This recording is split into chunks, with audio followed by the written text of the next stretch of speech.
mbokk yi asalaamaaleykum dal leen ak jàmm ci seen xibaar digg bëccëg météo yu leen di xamal ni asamaan si mbokk yi dina am dina leer bu baax a baax daal di am ay tuuti niir yoo xam daa ngi doxantu waaye nag fi mu nar a gën a tàng bëccëg bi ñoo ngi koy xaarandi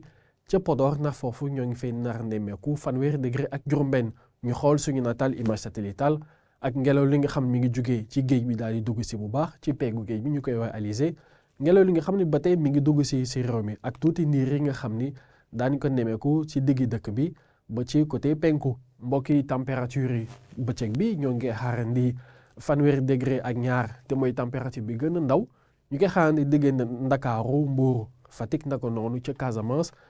Ziguinchor Sédhiou naka noonu ba ca Kolda fanweeri degré ak ñett ñu koy xaarandi diggante Ndar Géej Thiès naka noonu Louga fanweeri degré ak ñeent ci digg réew mi jàpp fanweeri degré ak juróom waaye fanweeri degré ak juróom itam ñu amee ko ci penku réew mi diggante Matam naka noonu ba ci Bakel waaye fi mu nar a gën a tàng mbokk yi ci Podor la nañ leen ko waxee woon sax ak fanweeri degré ak juróom-benn te muy tàngaay bu takku waaye fanweeri degré ak ñeent ñu am ko diggante Tambacounda waaye jàpp fanweeri degré ak ñett ci Kédougou mbokk yi nañ leen ko waxee woon sax asamaan si dina leer bu baax a baax waaye daañu am tuuti niir yoo xam ne daañu doxantu léeg-léeg. lii moo gënoon fës ci xibaar yi nga xam ne moo den seen xibaar météo digg bëccëg